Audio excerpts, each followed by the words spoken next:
Hello, and welcome to the Wade Borth podcast. I'm your host, Wade Borth, and in every episode, my goal is to get you to think differently about how money works and ultimately to empower you to take control of your money and your personal financing system.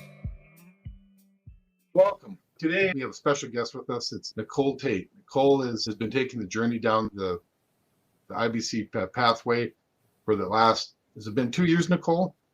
Year and a half, 2 years, somewhere in that neck of the woods. And so today we thought we would talk a little bit about what her journeys look like and what some of the things that have been her aha moments, as well as we want to get into talking about Nelson Nash's book. Nicole is a Nelson Nash Institute authorized practitioner, and a lot of the discussion we've had in the past has been revolving around Nelson's book, Becoming Your Own Banker. Today, what I want to do is just have Nicole introduce herself, let us hear what her journey's been like, and then we'll follow that up with start digging into the book and what are some of the key points that have been our takeaway in our discussions. We thought that would be real interesting for the listeners to hear these as we go along. So welcome, Nicole. Thanks for joining me today.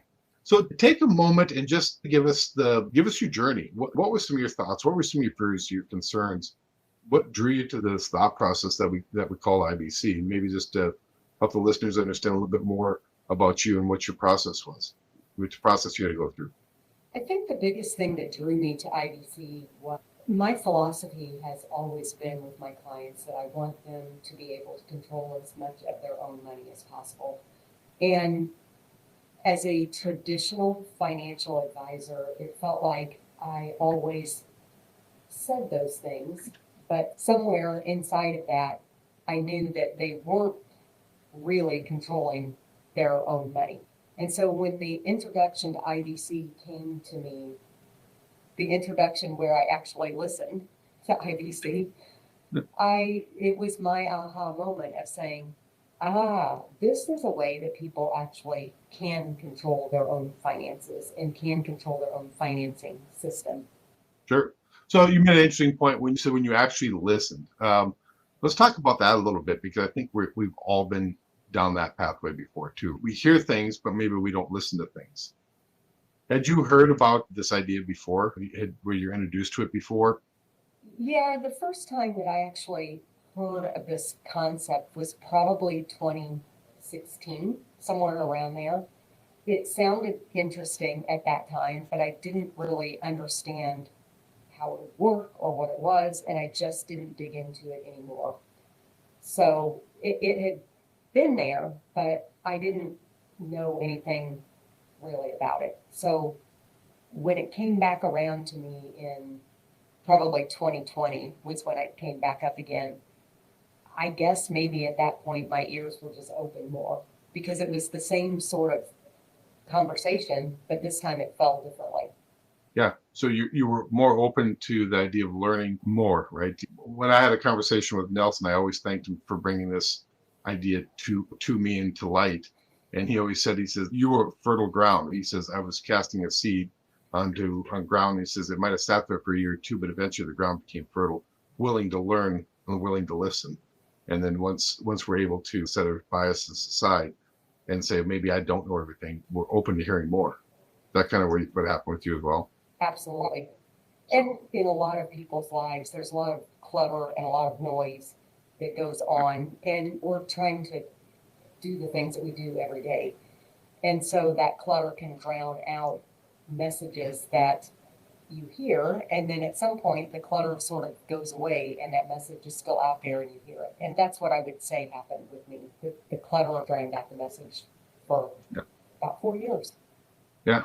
It is about timing. Timing, because like you said, there's just so much going on in people's lives. And we hear things and we maybe put it on a shelf, but we don't go back to that shelf for a long time until something else changes in our lives, either something financial, emotional, or whatever it might be. So once you were able to say, hey, I want to learn more, walk me through that. Obviously, right away, you must have been skeptical, or maybe you weren't skeptical. Maybe you're like, this is it. I don't think I was skeptical. I was very open to the idea and the concept. I didn't know enough about it. I understood what whole life insurance was. I understood that there was cash value in there. I had seen people use the cash value, what I would say today, improperly. They had never paid the cash value. And so I had dealt with a number of situations where people had taken out loans or taken out the cash value, never put the money back into the policy, and then their policies became quite fragile, I would say. So I understood a little bit of the concept, but I didn't really understand how any of that was to play out in a sense of how do we actually use this as a financing system. So I got the book. I was told to get the book, the Becoming Your Own Banker book, and I sat down and read the book in, I don't know, maybe 8 hours or so. I just sucked it up. And I skipped through some of the things because I just wanted to get the context. I just wanted to read the content. So then I went back and reread it with the illustrations and looked at it a little bit deeper the second time around.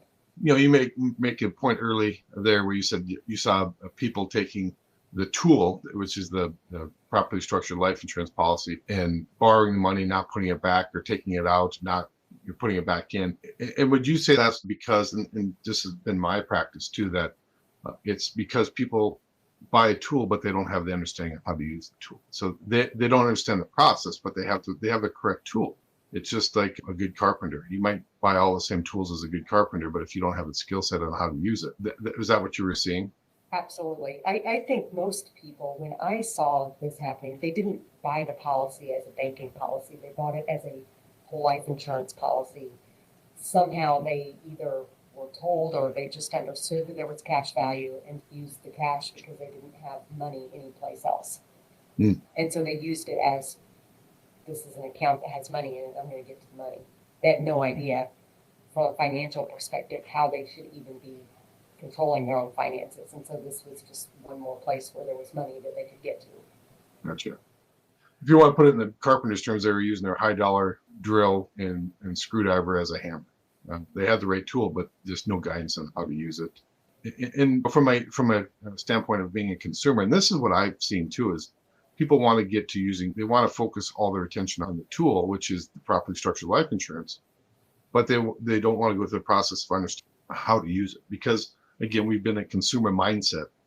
We've been conditioned to be this consumer mindset. You made the comment that they would see that there was money there, so they'd go take it out, or they would use it for whatever purpose that they wanted to use it for. But they didn't apply the principles that a lot of businesses, a lot of banks in this world would use. You use an asset, then make sure you replenish it with interest. And again, I'm not saying that we're all perfect, that we understand this, but it is one of those things where that's what I see with a lot of clients. They want to jump to that point, but again, they approach it with this consumer mindset and not with this thought process of, I have a tremendous asset that's called, cash value in my properly structured life insurance, and they go, I'm going to take it out and spend it or buy something with it, but with no thought about how to put it back in. And that's where I think there's a lot of disconnect, a lot of trouble, a lot of rough water can happen because they don't make the connection of how they should be treating this asset properly. Yeah, and I think that goes back to just the problem in general, that we don't learn how money actually works. Yeah. Nobody teaches us that. And so as we grow into adulthood, through our teenage years and into adulthood, we watch what other people are doing. We see what the media or whatever other sort of influence there is out there, what they do. And we just follow those footsteps because we've never understood the value of money or how we really should be using it. Yeah, and I think Nelson makes a claim in his book that if you took all the money and distributed equally to every person and again, we can't say that he's right on this, but it's just his belief that within a handful of years, 8 or 10 years, all that money would be back in about 10% of people's hands, because those are the people that understand how to use money. Yeah, and I think you can see that just in the general population with a lot of people who maybe they get themselves into credit card debt, and so they take out a home equity line of credit, pay off all their credit cards, and then they turn right back around and charge them all right back up again because they didn't understand why they got there in the first place. They don't understand how to control their finances or how to use their money or how they're being manipulated to continue that debt cycle without really understanding the underlying. Yeah, it's one of my favorite shows is How the Lottery Ruined My Life, because it creates this. If money was the solution, think about this for a second. If money was the solution, you win the lottery, you don't have any issue. But it creates a whole set of issues to make sure that finite asset or that infinite asset of money. So it's this dollars that are coming. Where the show goes is they either run out of money, they bought all these things, but they never give it some thought. They just had no idea, no education on how to use money. So money wasn't the issue, it was the thought process. And what we've been conditioned to think, that's what the problem is. And that's what again, it's one of my favorite shows, and people laugh at me when I tell them that, but it is so true. And I see such a correlation with my clients and the conversation you and I have had about that are having this, their own aha moment as well. It's not the tool, it's not the money, it's how we think. And I think that's what Nelson was really getting at in this book. And we'll get into some of those things later on. Yeah, 100% agree with you. Although I've never seen that show. I've never seen it. You'll have to watch it. You'll have to find it on TV somewhere and go watch it, because it's just pretty amazing. So let me just finish up with the kind of your journey. So you sat down, you consumed Nelson's book. What was the next hurdle? What did you see as you think back? What were some of the next hurdles that you had to overcome? Because I think your story, talking with you, is very similar to all the other conversations I have with other clients. They read the book, they think, hey, there's got to be something more, there's got to be something better than what I'm currently doing. And they read Nelson's book and they go, I get it. But then there are hurdles that still come. Where did you go? I think one of the biggest hurdles that I had to get over to begin with was, if I had just done this 20 years ago, it would have been good. I'm not sure I can actually do this now and make it. That was an initial hurdle for me. I had a whole life insurance policy that had a little bit of cash value. Fortunately, it was structured in such a way I could get more money into it, but it was not structured as an infinite banking policy. And I just looked at life insurance, you have to get underwritten for it. So I'm thinking, I'm not 25 years old anymore, and it's probably going to be really expensive, and I'm not sure this is really going to work for me. Sure. So how did you get over that hurdle? What took you through that, over the top of that hurdle and moved you into the point where, okay, I've got past that now, I'll address my next one? I think part of it is just, so some of it was sitting down with you and starting to understand this is a process. It's not an overnight thing. It's not a get rich quick scheme. It's not a thing where you're going to put all this money in and tomorrow you can start using it to buy everything that you need to buy. But understanding too that it's a long-term process. And if you're looking at the policy from a long-term process and from a long-term wealth building standpoint, you don't have to start when you're 25. He says, or somebody says, the best time to plant a tree was 20 years ago or whatever, but the second best time to plant it is today. You just have to get started. And if you think about it as a process, not as this is going to be a magic bullet, then you can step away from I should have done this 25 years ago and I didn't, so it's too late now. Exactly. I see that with a lot of clients. They're like, it's too late for me. At 40, I learned my journey through this. I really got introduced to this, learned this at age 38 or 40 years old.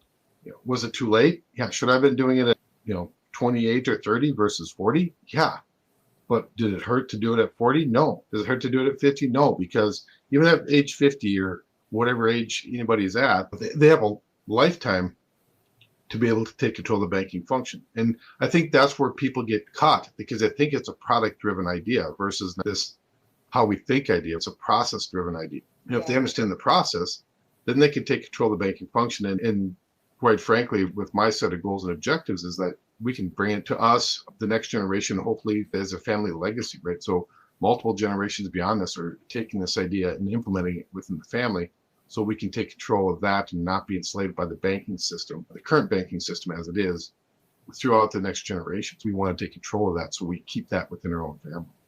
And I think once people get beyond that idea that it's product driven, and they go to, oh, this is an idea and a thought process, how we think about money, then it doesn't matter what age you're at. I think what's really funny about that too is that at 25 or 30, you don't have as many financial experiences. And so some 25-year-olds or 30-year-olds will be open to this. Many will not, because they don't have the same financial experiences. By the time you're 40 or 50, you've been through a number of situations of buying cars and buying houses and seeing credit cards and seeing how all of that works. And you have a different approach, I think, as a more mature person. You can see the value of this maybe a little bit better. Right. So that was the first hurdle. Was we should have started 20 years ago or 30 years ago. And once you got to go over that, then was there additional things that kind of jumped up in front of you and provided resistance to you as far as moving down this pathway?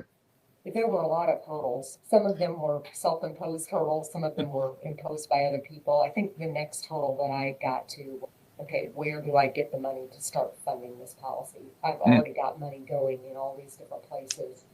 Can I redirect some of that? How would I do that? And then to just tack onto that is, if I put the money in the policy and I'm not putting it someplace else, wherever else I was putting it, what's the long range impact of that? So how did you get over that, or what was your what was that moment? What discussions maybe did we have that got you beyond that point? We really talked about, and I went through my budget and said, where am I putting money that could be redirected? Where could I consolidate? Where could I redirect? How do I just start funding this to the max amount that I wanted to fund it or not? How do I just get started? And I've always felt like I've run a pretty tight budget. We don't, in my family, there's not a ton of leakage. I'm not one of those people that goes out to eat every day or goes out to lunch every day. So those things were not going to be an issue for me trying to find money. But there was leakage, some leakage, and I was able to consolidate and put things in order and say, okay, I'm putting money over here in savings. I can put that into my life insurance policy instead. There were a number of those sorts of things. So I just found bits and pieces, money here, money there. Some of it was small money, but just pull it all together and start putting it into a policy.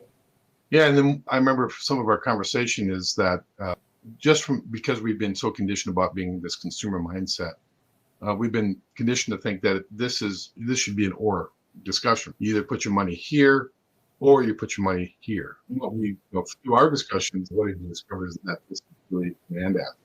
Yeah. Yeah, it really does.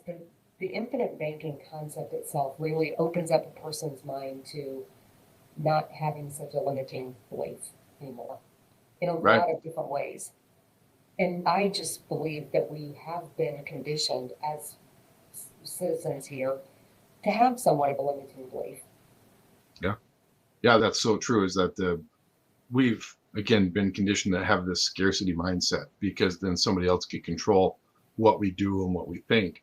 Where if we have I call it a prosperity mindset, some people call it an abundance mindset, then you're the one that's in control of how big that can be.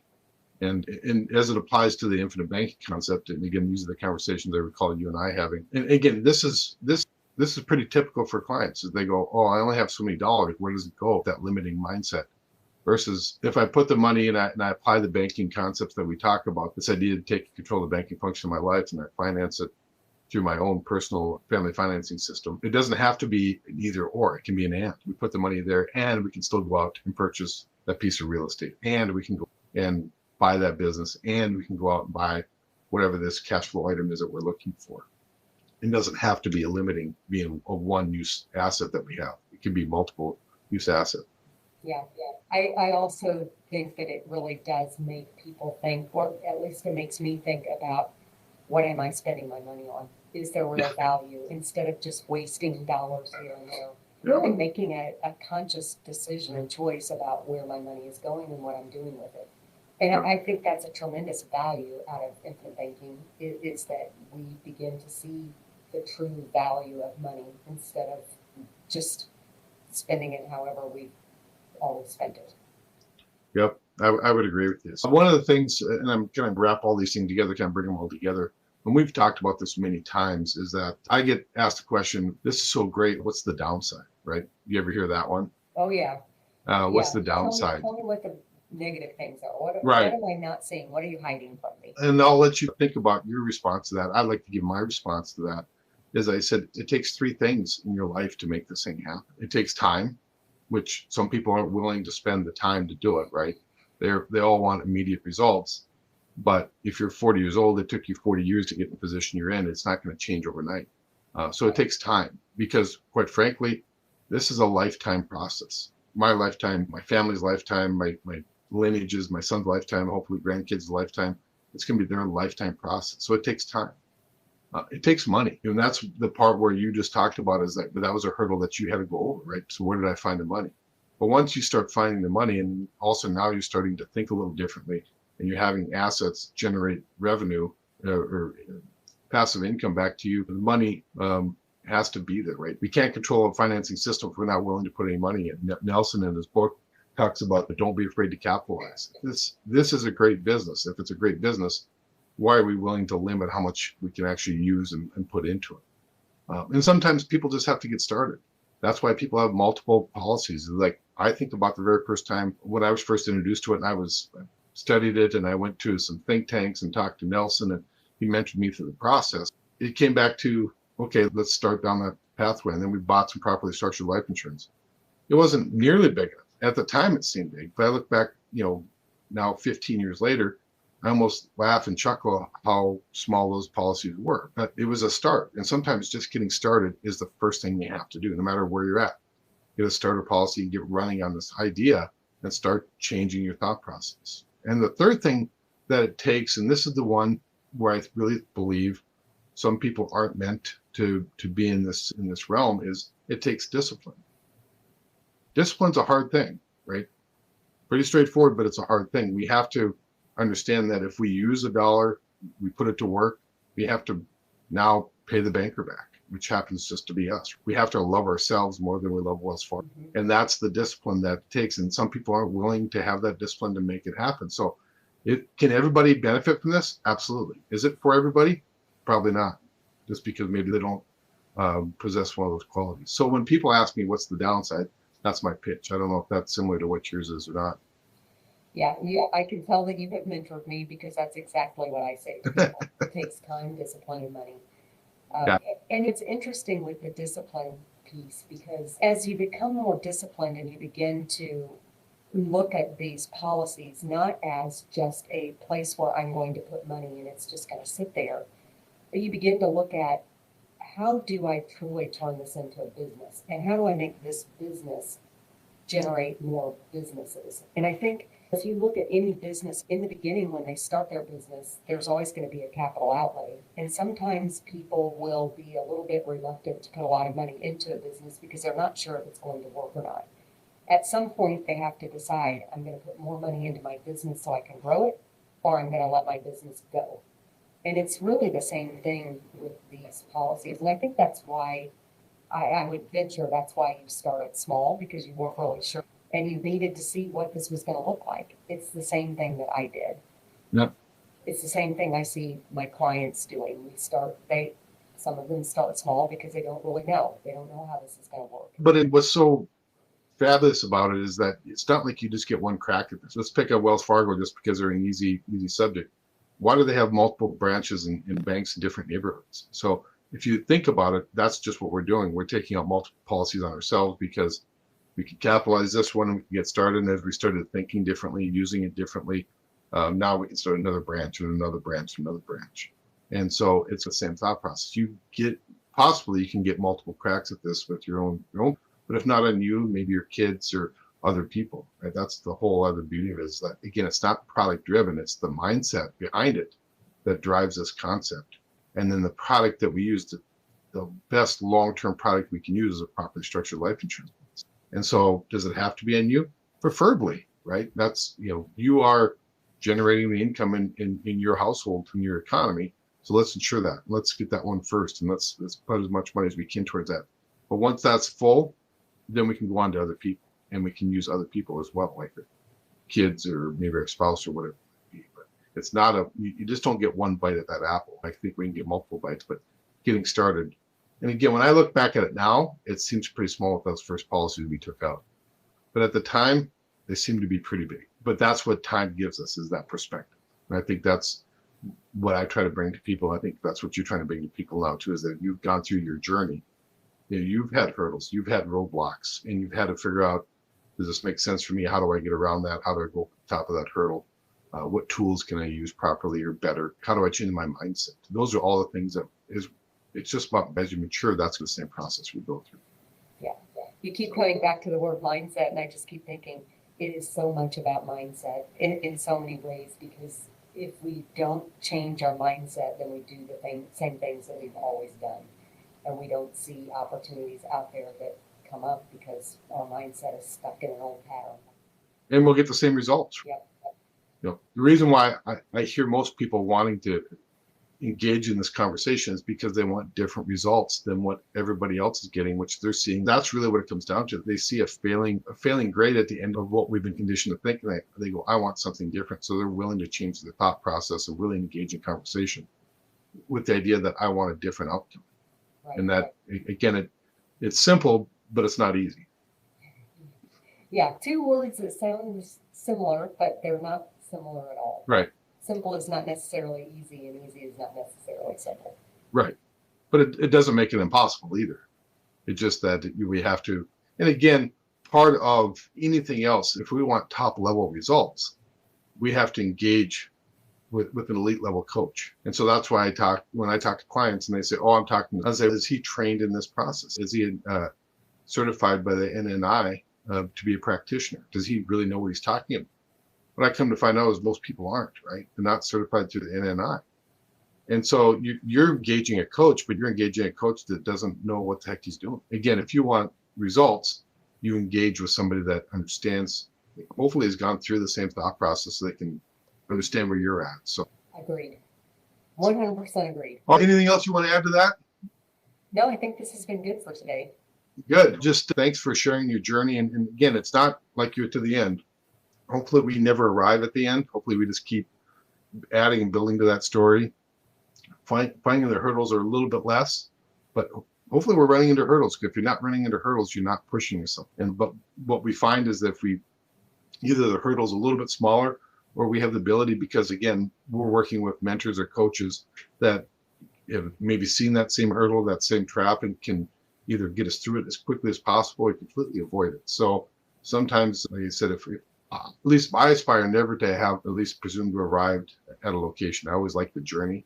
And if we think about it through that process, we're always going to try and build and make ourselves better. So I see that with you, Nicole. Our conversations, like these hurdles aren't going to end. They're just going to hopefully be a little bit smaller and have a pathway to get around them and get over the top of them. Yeah. And I just think the more experience you get and the more hurdles you go over, just like you're saying, the more you look back and go, oh, that hurdle wasn't so high after all. It really wasn't that bad. Right. If you're enjoying this podcast or know anyone else that might be interested, please be sure to hit the subscribe button and please leave a review. This will help this podcast reach and help more people by ranking higher in searches and ultimately help more people get out of financial bondage. And don't be afraid to share this podcast with your friends and family, as we can be easily found on Apple Podcasts and Spotify.